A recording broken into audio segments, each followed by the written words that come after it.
Good afternoon, everybody. Welcome to the first of a series of free webinars I'm going to be presenting over the next 3 months concerning the operation of Part 2 of the Landlord and Tenant Act 1954. Today's webinar concerns protection, namely those tenancies those occupiers who have the protection of Part 2 of the 54 Act, and determination of tenancies to which Part 2 apply. The second webinar, which is going to take place on the 5th of April of this year at 3 p.m, is concerned with practice and procedure. And the third, which is taking place on the 4th of May 2023, again at 3 p.m, it concerns the landlord's grounds of opposition. There's recent Supreme Court authority dealing with that in a very significant way. But as I say, this afternoon we're concerned with protection and determination of leases, as you see from the slide. Those of you who've attended the webinars I've given before know what the drill is, but I'll repeat it for newcomers. First, I don't take questions during the webinar. That's distracting and fills out the time. I'm happy to answer generic questions I received by way of email. My email address is on the Chamber's website. All delegates will be sent an email with a link to our Chamber's website where they can download the papers I've produced for the purpose of this afternoon's webinar. There are two, one for each of the two topics. Those are quite substantial papers, and it follows that I won't be able to speak to everything that I've written during the hour that we have together, but I hope that the material that I produced is full and hopefully accurate, and the detail of the law that I'm going to consider this afternoon will be dealt with there. I remind delegates if they could please mute their microphones. Had a very interesting incident on the last webinar. I don't know if there's been any repercussions about that, but if you would, that would be of benefit to us all. As I say, the first paper I'm going to speak to is about protection. Part 2 of the Landlord and Tenant Act is concerned with, its title is Security of Tenure for Business, Professional and Other Tenants. That only tells half the story, or it's not totally accurate, because it's not all tenants who occupy for business purposes, professional purposes, and other purposes that have the protection of the Act. There are a number of requirements, and we'll go through them this afternoon. The starting point is section 23(1) of the Act, which is now on the screen. I forgot to add that you'll be sent the PowerPoint slides as well. And that provides that, subject to the provisions of this part of this Act, the Act Part 2 applies to any tenancy where the property comprised in the tenancy is or includes premises which are occupied by the tenant and are so occupied for the purposes of business carried on by him or for those and other purposes. You will readily note that there are a number of elements. There must be a tenancy. The property comprised in the tenancy must be or include premises. The premises must be occupied by the tenant, or part of them must be occupied for the tenant, and the tenant must so occupy the premises, that's all the premises or part of it, for the purposes of a business carried on by the tenant or for those and other purposes. Forgive the typo on the screen. So if we look at those in turn, so we're dealing with tenancy in the first instance, and that has an expanded definition in section 69, which is on the screen now, and you'll see that it's very widely drawn. It's tenancy created immediately or derivatively out of a freehold, whether by a lease or an underlease, an agreement for lease, tenancy agreement pursuant to any enactment, including this Act, but doesn't include a mortgage terms. So a tenancy which is granted pursuant to a successful application under Part 2 of the 54 Act itself is a tenancy qualifying under Part 2 in the future. So one could have, in theory, any number of renewals going forward. So that's the broad definition of tenancy. Picking out some examples of that: fixed term or periodic, legal, equitable tenancies, subtenancies. They don't have to be created in any particular way, oral, in writing, by deed, as appropriate. What I mean by as appropriate, the rules under the general law for the creation of tenancies have to be complied with, of course. There's no special route to the grant of a tenancy prescribed by Part 2 of the 54 Act. So, for example, short tenancies at the best rent can be oral. Substantial tenancies clearly will have to be by deed. Agreements for lease, which is caught within the definition in Section 69(1), have to comply with Section 2 of the Law of Property Act, Miscellaneous Provisions, Act 1989, and so on and so forth. There's no maximum term. You could have a tenancy falling within Part 2 of the 54 Act. That was a virtual freehold. But in the case of fixed term tenancies, the fixed term must be longer than 6 months. If it's less than 6 months, it will not be a tenancy to which Part 2 applies. So one could grant tenancies for 5 months of business premises, which will be by definition outside the Act. We've rarely come across that as a means of avoiding the impact of the 1954 Act. Perhaps that's reasons for that are obvious. But this minimum requirement doesn't bite if the tenancy is capable of being renewable beyond 6 months, or the tenant who has this less than 6 month tenancy and its predecessor in the business, not its predecessor in title, but the predecessor in the business has been in occupation of the demised premises for more than 12 months. Tenancies at will not be within Part 2, and tenancies at will are frequently granted by agreement, perhaps more often than not to arise by implication, but they will not be within Part 2. So one can have this odd situation where an oral periodic tenancy orally or implied periodic tenancy arising from month to month, let's say, is a tenancy to which Part 2 applies, but a fixed term grant of a tenancy at will, say for a year, will not be within Part 2 of the 54 Act. That's just how that works. Subtenancies are within the Act. I want to make 2 points about that. First, the head tenancy need not be one to which Part 2 applies for the subtenancy to be within Part 2. So the classic example where this state of affairs arises will be where the tenant of, say, a suite of offices sublets the entirety of the demised premises to its subtenant, who occupies the premises for the purposes of its business. At that point in time, neither the tenant, his tenancy will not be within Part 2 because he's not occupying the premises for the purposes of its business. The subtenant, who is so occupying, its tenancy will be a tenancy to which Part 2 applies. So when the subtenant's tenancy comes to an end, it can apply for a new tenancy, and if successful, it will be granted a new tenancy. And depending upon the length of the reversion, it'll be a grant by the immediate landlord or by a superior landlord. The landlord, for the purposes of the Act, is defined, and sorry, just mute that. And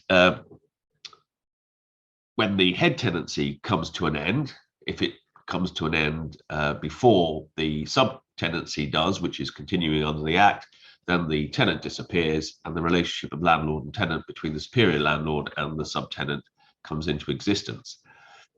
It's also important to note the mere fact that the subtenancy has been granted in breach of a covenant not to grant subtenancy does not of itself result in the subtenancy being outside the 54 Act. It's there are some premises, some tenancies which are outside Part 2, even if Section 23(1) is satisfied. Section 23(4) is not very well expressed in my view, and so it's a bit impenetrable, and I set it out with examples in the notes, but doing the best I can orally by reference to what I put in these slides. Where the business use of the whole of the premises is prohibited, the tenancy will not be within Part 2 unless the immediate landlord has consented to the breach or the immediate landlord has acquiesced in the breach. So if I'm granted a tenancy of a suite of rooms and the user clause says I can only use it for residential purposes, and I use it for the purposes of my practice as a barrister, then my tenancy will not be one within Part 2. If I use part of the demise premises as my residence and use the back bedroom for the purposes of my practice, then the prohibition in 23(4) will not apply.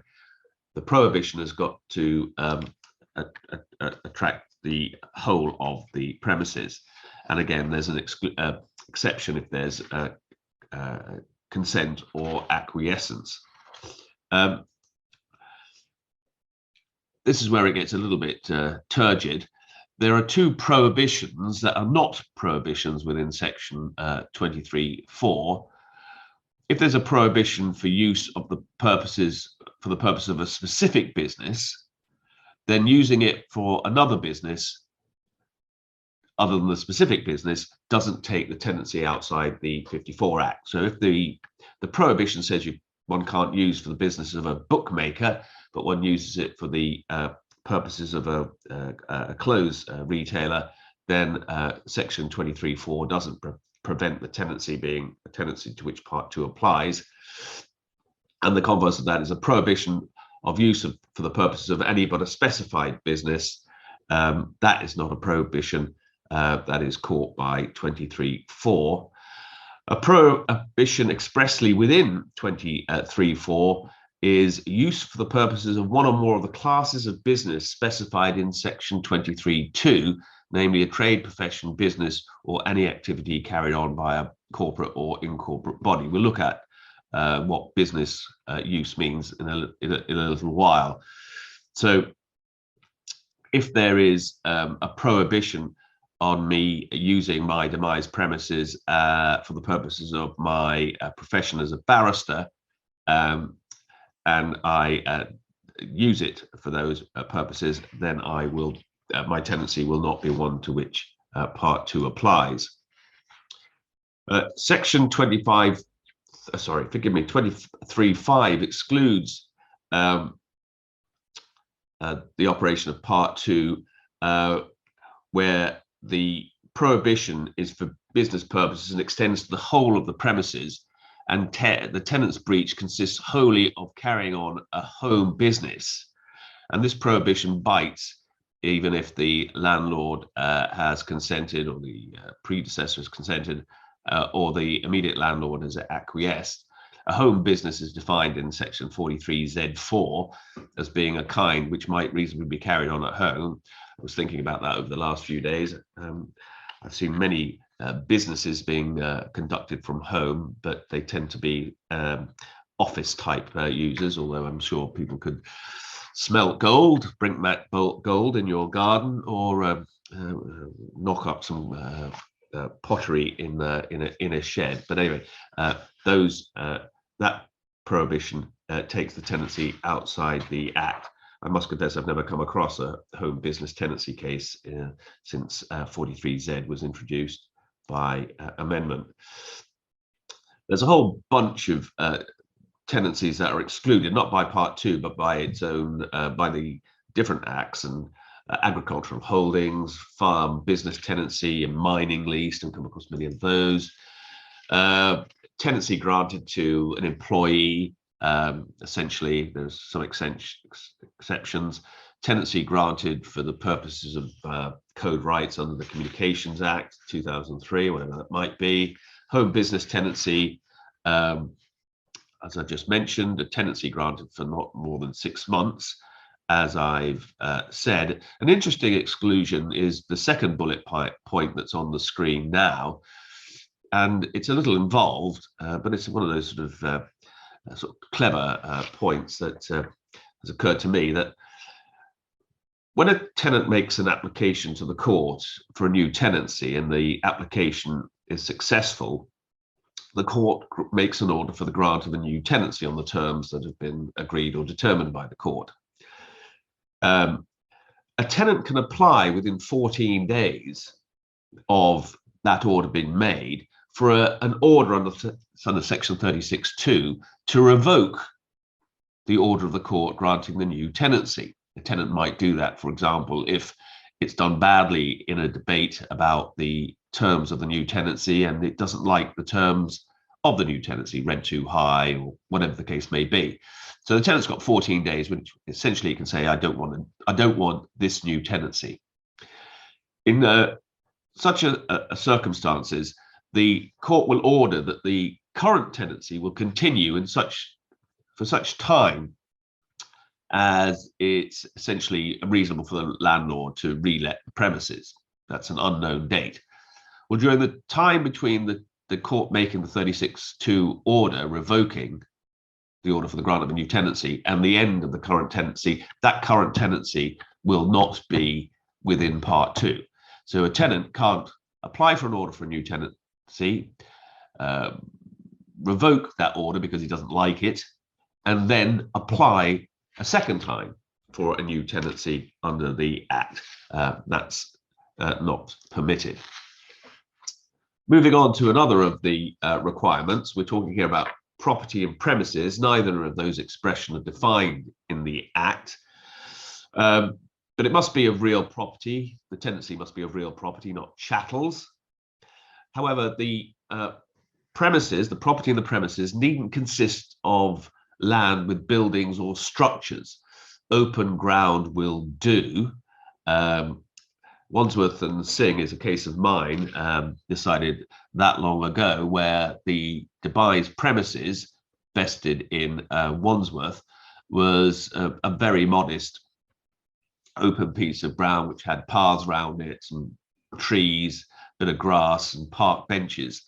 The locals and denizens of Wandsworth used to sit there on the benches waiting for the bus, that sort of thing. Dr. Singh, who acquired the freehold as a consequence of the abolition of the GLC from the London Residuary Board, if you remember that, he wanted the council out, and the point that I took on his behalf unsuccessfully was that the council didn't occupy these premises. It couldn't occupy open land, and the Court of Appeal in the Wandsworth case said what constitutes occupation depends upon what the nature of the activity. Wandsworth being a body corporate, it could get away with any activity. It didn't have to be a business, and some activities don't need a lot of physical presence in the premises, and we'll talk about that shortly. So I won. I went to look at the relevant parcel of land on Google Street View the other day, and of course it's now got a building on it. So much for Wandsworth wanting to maintain the facility for the local residents. The tenancy may be of incorporeal hereditament if it's capable of being occupied. Poynton and Poulton concern the grant of a lease, and also the grant of a lease of car parking spaces, and it was held that the tenant was entitled to a new tenancy, not only of the, I think it was offices, but also of the car parking spaces, because a car parking space was capable of being occupied. A tenancy of a right of way would not be capable of being occupied by the tenants. There's nothing in the Act which prescribes that the premises have to be of a certain nature. They don't have to be constructed or adapted for business use. We call them business premises, a convenient shorthand, but that's to do with the nature of the occupation rather than the nature of the building itself. A tenancy of any kind of building or structure can be within Part 2, and as I've just said, it doesn't be a structure at all. Tenancy of dwelling houses can be within Part 2. The Sherrill investment case supports that proposition. It was decided with another case in the Court of Appeal way back in 1978, case called Page, and the Royal Life Savings against Page. The debate there was that the tenants were saying that they occupied the dwelling houses, in both cases they were flats, as their residences, and therefore they had the protection of the Rent Act. If you remember what the Rent Act was like, still hot and in action back in 78. And the landlords were saying, oh, no, you occupy for business purposes, and therefore Part 2 applies. Therefore, we can increase the rent and manipulate the lease terms by on a renewal. And it was common ground that both sets of tenants used the premises for business purposes. In the Sherrill Investments case, I think it was some sort of import-export, and the Court of Appeal held that the business user was so significant that that was a 54 Act tenancy, whereas in the Page case, it was a doctor who, on occasions, saw patients in his flat, and it was held there that it wasn't premises to which Part 2 applied, because the business user was insubstantial. And of course, we can now have home business tenancies which are taken out of the Act, and of course, without that prohibition, tenancies would be in. So there's no need for business premises in terms of construction or adaptation. One of the key requirements is occupation by the tenant. Occupation is not the same as possession. In the first instance here, we are concerned with a physical presence in the demise premises, although that concept gets rather watered down when one looks at the authority, namely a physical presence. The leading authority is the House of Lords case in the Grayson Holdings case, which is on the screen, involving Wallasey Market. And in that case, Lord Nichols, who gave the only substantive speech, said that occupied carries a connotation of some physical use of the property by the tenant for the purposes of his business. In that case, there was a dispute as to who was in occupation. Was it the tenant of the market, or was it the stall holders who each had tenancies of stalls within the market? So there were competing persons for the status of occupier for the purposes of Part 2. Frequently, that won't be the case. The question is whether the tenant occupies space at all. So in the Wandsworth case that I mentioned a moment ago, which concerned a small park, let's call it, we were arguing that the tenant didn't occupy it at all. We weren't suggesting that somebody else did. So, but in the first instance, one's looking for some physical presence in the demise premises, and I've mentioned that Wandsworth more than once now. I always like doing that with cases I've been in, even if I lose. And what constitutes sufficient physical control or possession of the premises turns on the nature of the business. And as the business or the activity for a local authority was allowing space for locals to walk around and sit down, the attendance by contractors to mow the lawns and chop down the hedges a few times a year was sufficient.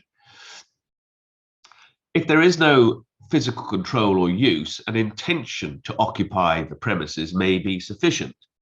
In this Kaplan and Kaplan case number 2, which concerned us modest, as I understand it, gentleman's clothes shop in Birmingham, obviously fighting amongst the family members of the Kaplans, went to the House of Lords, and as you see, number 2, there was more than one piece of litigation. what happened there was that the tenant moved out because he thought that he wasn't going to get a new tenancy, and was looking to preserve his goodwill by taking up possession of other premises. But he still wanted to have the old premises and made his application to the court and so on and so forth. So although the tenant wasn't physically in the demised premises, because he had an intention to occupy the premises if he got his new tenancy, that was sufficient occupation for the purposes of section 23(1). In Teesdale and Walker, there was a different set of circumstances because it was a seasonal business and the tenant moved out and allowed somebody else to move in during the off season for a business activity which wasn't dependent upon the seasons. And it was held that the tenant, she wasn't entitled to a new tenancy because there had been a break in the business continuity of the tenant. So we've got three elements there. We've got physical control and use of the premises, an intention to occupy the premises, and continuation of the business, the continuity of the business. And if those are established, then prima facie the tenant is in occupation. However, in this case of Bakayoko and against Academic Agency Limited, another case of mine, there was no physical use or control of the premises. The tenant had no intention of ever occupying the premises again. There was no business continuity because the business had been wound up, and yet the Court of Appeal held that Mr. Bakayoko was in occupation for the purposes of his business. That was a case under section 38 of the Act, which is to do with compensation. And that provides that the tenant has to be in occupation for business purposes in the period of 2 years immediately preceding the term date of the tenancy. Now, what happened in Mr. Bakayoko's case is he moved out 11 days before the term date of his tenancy, took all his fixtures and fittings out, closed down the business, gave the keys to his solicitor, and cheekily asked the landlord if he could have some of the rent back. And then the landlord said, well, you're out of occupation, you can't have the double compensation, you can only have the rateable value compensation. And that's what was litigated in the Court of Appeal and up to the Court of Appeal. And the Court of Appeal held that it's a natural part of a business, which is either commencing or closing down, that the premises might be empty for some period. And in Mr. Bakayoko's case, he had done his best to make sure that he was able to deliver back possession on the 11th of August of a year, I think it was, 1994, but he moved out 11 days early. His only mistake was he hadn't timed his departure to the stroke of midnight between the end of the tenancy and the day that followed. And it was a nonsense, says the Court of Appeal, to expect him to do that. Pause there, that in the Bakayoko case, he moved out on the 29th of July, I think it was, because he was told by his solicitors that was the relevant date. They miscalculated the period, so he could have got it right. But nevertheless, the Court of Appeal held that he was remaining in occupation, overruling an earlier case where at the other end of the scale, the tenant didn't move into the premises with his contractors until a day after the tenancy granted. And it was held for that day, it wasn't in occupation. As I say, that was a section 38 case, or a sexton 38 case, as I said on the slide. But in the appointed case, which I referred earlier in the notes, it was held that occupation and occupied has the same meaning in 23(1), which is what we're concerned with now, as it does in section 38. So moving on, some examples: seasonal businesses where it closes down for part of the year. That clearly is a tenancy where there is occupation. Involuntary absences, where the tenancy a tenant has to leave the premises because they've been burnt down, or because they have to shut them because of some COVID restrictions. Well, the tenant will be within the in occupation, notwithstanding that they're physically not there, provided, of course, they maintain an intention to return when they can. Voluntary absences, again, if there's an intention to return, can be ignored, and the tenants will still be held to be in occupation. There can be vicarious occupation. Clearly, companies, for example, have to occupy through their staff and agents and managers, so that's permissible. Clubs, unincorporated associations, tennis clubs, and so on, as working men's clubs, working people's clubs, British Legion, and so on and so forth. They are in occupation by their members. One thing that's clear from the Grayson case, the Wallasey Market case, is that there cannot be shared occupation for the purposes of Part 2. There's only one person who is in occupation at any one time. And in that case, it was held to be the stallholders. There are express exceptions for the need for occupation in Part 2, and it's rather involved, and I've set it out chapter and verse in the notes, but taking it quickly for the purposes of this afternoon.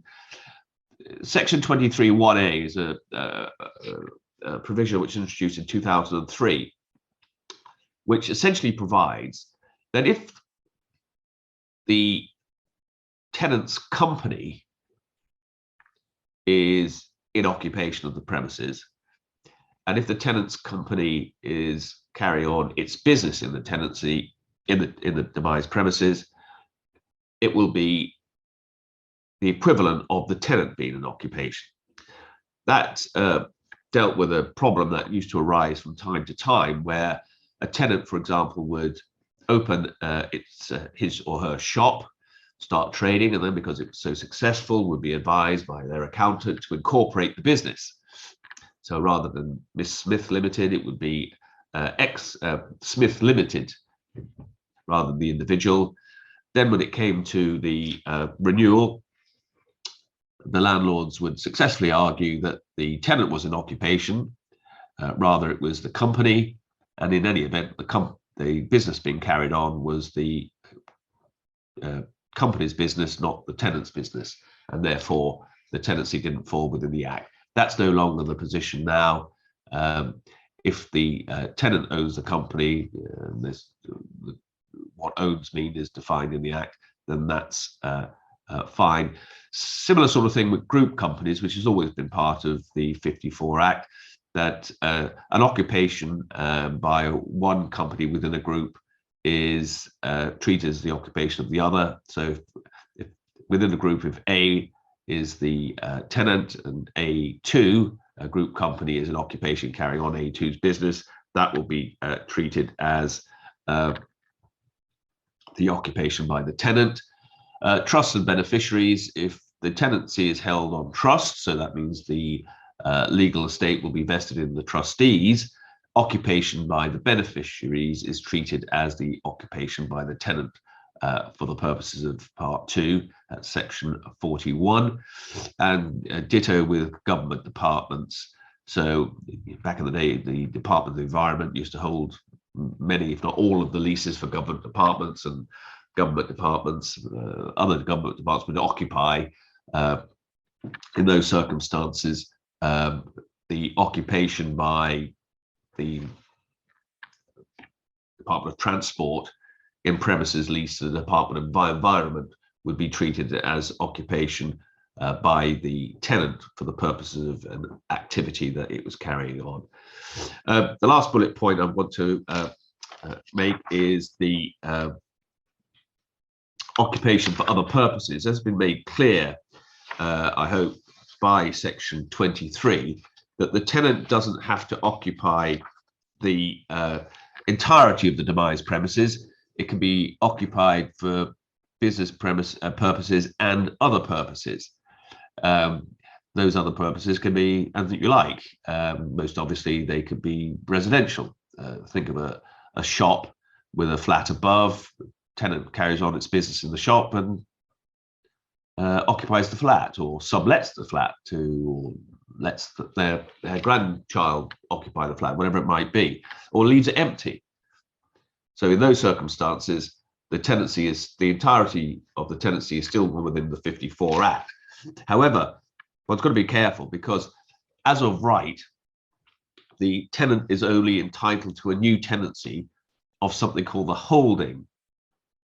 And the holding is the premises demised by the lease, excluding all those parts which are not occupied by the tenant for the purposes of the business or occupied by an employee of the tenant in the business.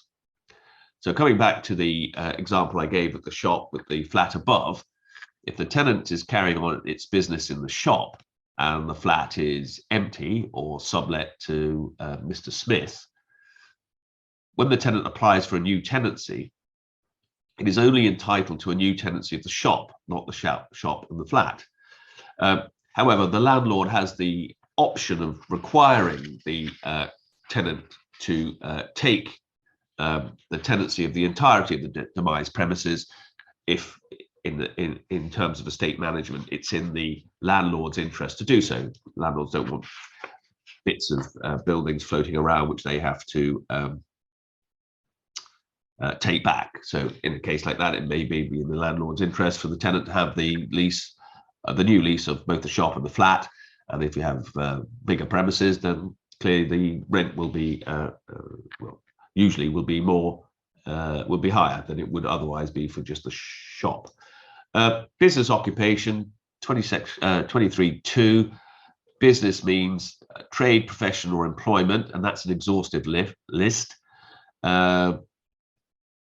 That's if the tenant is an occupier by an individual.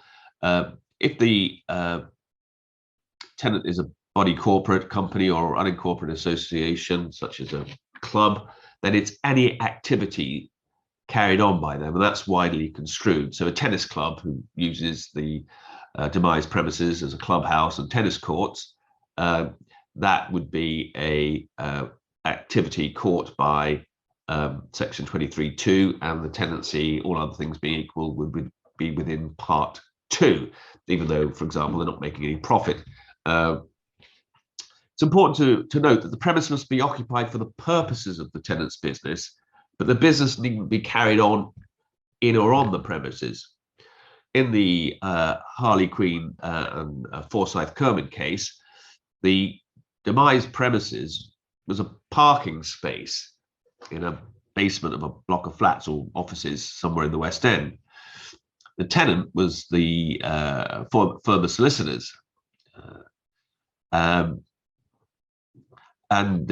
one of the partners in the firm used to park his car in this car parking space. Now, no lawyer work was carried out in the car park or the car parking space. I don't suppose in 1980s, earlier 1983s, well, there were mobile phones, but they weren't very ubiquitous. So the car parking space wasn't used for the purposes of the business, in the sense that the business was carried out in the car parking space. But as the partner parked his car there in order to be lawyer-like in other premises, it was held that the car parking space was used for the purpose of the tenant's business, notwithstanding the business activity didn't actually take place on the demise premises. It's got to be an activity. It can't be a hobby. So if, for example, one collects trains in your back bedroom, and you're a company that displays such things, then that's not a business. Trade connotes buying and selling, but it's not limited to that. Many commercial activities are caught by the expression trade. A profession is a profession. We think we used to know what that meant. Long qualification, formal qualifications, prolonged training, and self-regulation, although self-regulation is now gone by the way. Very rarely are there any issues in my experience as to whether the activity is a business within the Act. So as I say, the detail of all of that is set out in the paper that will be available after the webinar is at an end. I'm now going to move on to the second paper, which is a little shorter, and that's concerned with the determination of tenancies to which Part 2 applies. And in this part of the webinar, when I refer to tenancies, I'm referring to tenancies to which Part 2 applies, unless I say otherwise. Just don't want to repeat that clunky phrase all the time. And in the first instance, one looks to 24. That says a tenancy to which Part 2 applies shan't come to an end unless determined in accordance with the provisions of the Act, and that generates thoughts of statutory notices and so on and so forth. However, the starting point is section 24.2, which provides that section 24.1 doesn't prevent coming to an end of the tenancy by a notice to quit given by the tenant, by surrender or forfeiture, or by the forfeiture of a superior tenancy, unless in the case of a notice to quit, the notice was given before the tenant had been in occupation in right of the tenancy for 1 month. That subsection A is an anti-avoidance. So if a tenant is required to give a notice to quit before it occupies the premises under the tenancy, then it's of no effect. So as we see, there are 4 common law grounds of determination which are preserved by Part 2 of the 54 Act, Section 24.2. So notice to quit given by the tenant. Notice to quit is defined in Section 69, and it means a notice to determine a tenancy, whether a periodic one or a term of years, given in accordance with the provision of that tenancy. So that would obviously catch a notice to quit served by the tenant to determine a periodic tenancy, but it would also catch a notice served by a tenant under a tenant's break clause in a fixed term tenancy. Of that there is no doubt. Of course, in a fixed term tenancy, if there's no contractual provision for the tenant to break the lease, he or she simply just can't serve a notice to quit to prematurely bring the tenancy to an end because it doesn't like it. And Section 24.2 only accommodates notices to quit served by tenants. So a landlord can't determine a periodic tenancy by notice to quit, nor can a landlord determine a tenancy by giving a notice under a landlord's break or a mutual break clause in a lease of a fixed term tenancy. That's not available to it. That's what I say there.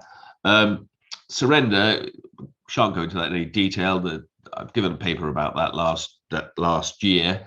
It's available, believe it or not, on our Chamber's YouTube channel, if you can bear, to my embarrassment, to look at that. But surrender for the purposes of these, Section 24.2 includes surrender by operation of law or express surrender, but it doesn't accommodate agreements to surrender because they are void under Section 38.1. So if a landlord and tenant enter into an agreement saying, well, I'm going to surrender the tenancy in 4 months' time, that will be void because of Section 38.1. We now know since 2003 it's possible to have valid agreements to surrender pursuant to Section 38A, which now involves giving notices and complying with certain requirements in the 2003 regulatory reform order. Doesn't have to be going to court, but an agreement to surrender is not permissible under Section 24.2. Forfeiture, physical re-entry, frequently used in respect of business premises. I've got 2 cases at the moment for tenants, both restaurateurs, where there's been re-entry. The landlord re-enters or serves as proceedings claiming possession and effectively forfeits the lease. That brings the tenancy to an end, notwithstanding that there's a tenancy to which Part 2 applies. Of course, the tenant can apply for relief from forfeiture, and in some circumstances, if it does certain things like pay lots of rent arrears, then it will be entitled to relief as of right. Otherwise, there's a discretion. Whether the tenant gets it or not depends upon the circumstances, include the seriousness of the breach. But that's a landlord is not deprived of the opportunity to forfeit by the operation of Part 2. Forfeiture of superior tenancy, branch falls with the tree. So if a tenant, its tenancy is forfeited, any subtenant who occupies the premises for the purpose of its business, and therefore within Part 2, that tenancy comes to an end as well. Subtenants have individual rights to apply for relief under Section 1464 of the LPA and under Section think it's 1389C of the County Courts Act 1984, but that's not relief in the sense of the lease is resurrected. There is a new lease vested in the subtenants. So the important point about the preservation of these common law means of determination is that if the landlord or the tenant determines the tenancy in accordance with those provisions, that's it. The current tenancy comes to an end at the date the means of determination prescribes, and the tenant can't make an application for a new tenancy. That's the end of it. So clearly, if a tenant serves a notice to quit, it doesn't want a new tenancy.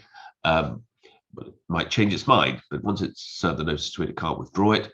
And if the landlord validly forfeits, the tenant can't say, well, hang on a second, my tenancy's one within part 2. That's the end of the game as far as the tenant is concerned. Moving on to the statutory notices, we now have, in the order that they appear in the Act, a landlord can determine a tenancy pursuant to section 25 if he gives a notice in the prescribed form. I'm not going to talk about prescribed forms and the content of these notices, that's just too tedious. And the specifies the date at which the tenancy comes to an end. That's the date of termination. Pause there. One often thinks of the section 25 notice as the first step in the renewal process, and it is. But it is, as the section is entitled, is a notice to determine the tenant's current tenancy. So if the tenant is in receipt of a section 25 notice and the tenant doesn't do anything, the tenancy will come to an end on the date of termination specified in the section 25 notice. And that's the end of that. Section 25 is subject to section 29 big B4 and section 64. Taking this quickly is that, as I say, the tenancy will come to an end on the date specified in the notice, say the 25th of March 2023. Under section 29 B4, the landlords can agree in writing before that date to extend the date any number of times, provided that they do it before the date originally specified or subsequently extended by agreement hasn't expired. That would give the landlord and the tenant, for example, opportunity to negotiate before having to initiate proceedings. Section 64 applies where a landlord has served a section 25 notice and the tenant applies for a new tenancy, but the application for a new tenancy hasn't been finally disposed of by the date of termination specified in the section 25 notice.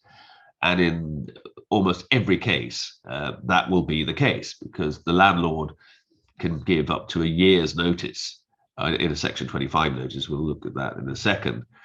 But even if the tenant responds immediately by issuing proceedings, if there are issues between the parties that have to be resolved and ultimately determined by the court, it's very unlikely that that will be resolved by the court within the period, the year that the landlord has given the tenant in the section 25 notice. So section 24, if you will, pushes back the date of termination specified in the section 25 notice to allow the tenant and the landlord to apply to the court. Section 25(2) prescribes the section 25 notice doesn't have effect unless it's given not more than 12 or less than 6 months before the date of determination specified in therein. So as I said a moment ago, the tenant gets a minimum of 6 and a maximum of 12 months notice before the tenancy will come to an end. Important to note that the section 25 notice doesn't give the landlord a statutory right to determine the contractual tenancy any earlier than it would have come to an end at common law. So if a landlord has granted a lease that expires, a fixed term lease which expires by a fluxion of time on the 25th of March 2023, the earliest date it can specify in its section 25 notice is that date. It can't specify any earlier in an attempt to have a new lease granted on better terms.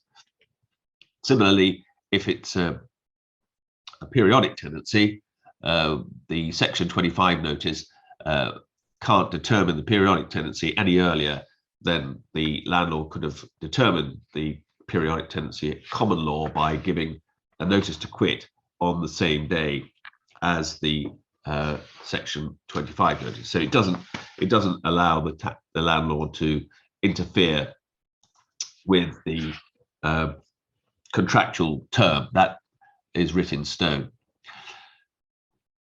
Section 26 is concerned with requests for new tenancy made by the tenants, and the tenant gives a notice, it's called a request, for a new tenancy, and this applies where the current tenancy is a fixed term tenancy. Periodic tenants can't rely upon section 26. As I say, tenants think this is a step to initiate at their choice the renewal procedure, and that's correct. But it does provide that in section 26 that the current tenancy will terminate immediately before the date specified in the section 26 request for the beginning of the new tenancy. So if a section 26 request is made and nothing happens, the current tenancy will come to an end on that date, and therefore it's again game over for the tenant, and it's initiated its own downfall. Section 29B4 and 64(1), which I considered in the context of section 25 notices, also apply to section 26 requests. So the dates specified in the section 26 request can be pushed back by agreement between the landlord and tenant. And if the tenant makes an application to the court for a new tenancy, but that's not finally disposed of before the date of termination that arises, then the current tenancy will be continued, notwithstanding the date of termination specified in the section 26 request. The request must be for a new tenancy beginning with such date not less than 12, nor not more than 12, nor less than 6 after the making of the request, as specified. Again, it gives a year for the parties to negotiate. As a proviso there says the date specified in the request can't be earlier than the date on which, apart from part 2, the current tenancy would be come to an end by a fluxion of time or by a notice to quit served by the tenant. Again, that means that the tenant can't unilaterally bring the contractual term to a premature end and therefore make an application for a new tenancy, hoping to get a new tenancy on better terms than those that exist under the current tenancy, most obviously at a better rent. Section 26(4) provides a tenant can't make a section 26 request if the landlord serves a section 25 notice, which we've talked about, or if the tenant has given a notice to quit or a notice under section 27. And section 27 is, I believe, the last means of determining the tenancy to which part 2 applies that I need trouble you with. Section 27(1) provides that a tenant, and this is only tenants under a fixed term tenancy, not periodic tenancy, can give the landlord not later than 3 months before the date on which, apart from part 2, the tenancy would have come to an end by a fluxion of time, a notice under section 27 that T doesn't desire the tenancy to continue. If that notice is given, section 24 of the Act, which provides for the continuation of tenancies which fall within part 2, does not operate, and the tenancy will come to an end as if it had not been a tenancy to which part 2 applies. A tenant can't give a notice under section 27(1) unless it's been in occupation of the tenancy pursuant to the premises pursuant to the tenancy for 1 month. Again, anti-avoidance. It may well be that the tenant wants to vacate the premises when its term comes to an end, and in order to ensure that nothing happens to continue it under section 24(1), it can give a notice under that. It's not often used these days for reasons that we'll touch upon in a second. Section 27(2) provides that a tenancy granted for a term of year certain, which is continuing by virtue of section 24, doesn't come to an end merely because the tenant moves out. So imagine, if you will, the tenancy comes to an end by a fluxion of time on the 25th of March 2023, but it continues thereafter, and then the tenant decides it's time to go, wants to go to other premises or otherwise vacate the current premises. Simply by moving out doesn't bring the continuation tenancy to an end, notwithstanding that occupation by the tenant for business purposes is a vital ingredient in protection under the Act. The protection doesn't fall away merely because the tenant moves out during the continuation period. However, the tenant can bring the continuation tenancy to an end on any day. It used to be the usual quarter day, but it's now any day, by 3 months' notice in writing given to its immediate landlord, who might not be the landlord for the purposes of Part 2.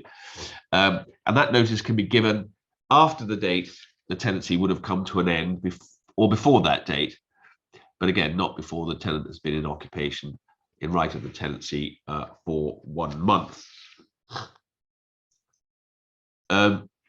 Section 27(3) is a very useful provision.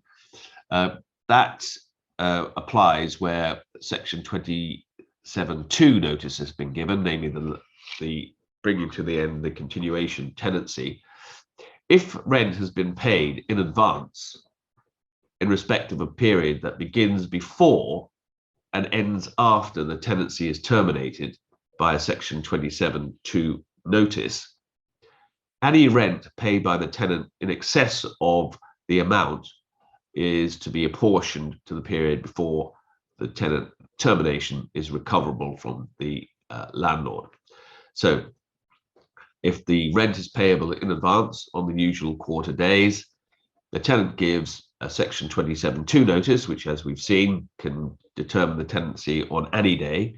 Assume it determines on the 25th of May, in the middle of a quarter, the tenant having paid the rent in advance for the March quarter of that year. The tenant is entitled to recover a per diem rent for the period from the day in May when it left to the 23rd of June of that year. So the tenant gets its money back. Section 27(1)(a) provides that in the case of a fixed term tenancy, if T is not in occupation of the property comprised in the tenancy at the time when, apart from Part 2, the tenancy would have come to an end by a fluxion of time, section 24(1) is not engaged so as to continue the tenancy passing beyond its contractual term date. So what that means is that if the tenant moves out, a fixed term tenancy that comes to an end on the March quarter date 2023, moves out on the 12th of March, never to return, section 24 doesn't operate to continue the tenancy after the 25th of March. Now you might say, well, that's obvious, isn't it? Because occupation by the tenant for business purposes is a vital ingredient of qualification, and so if that disappears, so does the application of Part 2. But section 27(1) big A, as you might imagine by the presence of the big A, was an amendment to deal with a decision of the Court of Appeal in the case I can't remember because we don't have to remember it anymore, to the effect that notwithstanding that the tenant moves out, the tenancy might continue. And section 27(1)(a) operates irrespective of any later date specified in the section 25 notice or a section 26 request, or even where the tenant has applied to the court for a new tenancy. So if on the term date the tenant's gone, its tenancy will come to an end, and one needn't be concerned with notices or indeed anything else. the tenancy will come to an end and the respective liabilities of the parties will come to an end also. That is all I need to say, or I've got an opportunity to say about the subject matter of today's webinar. Thank you very much for attending. You will receive an email with the links so you can download the papers and enjoy them at your leisure, or if not at your leisure, when you're forced to do it. Good afternoon, everybody.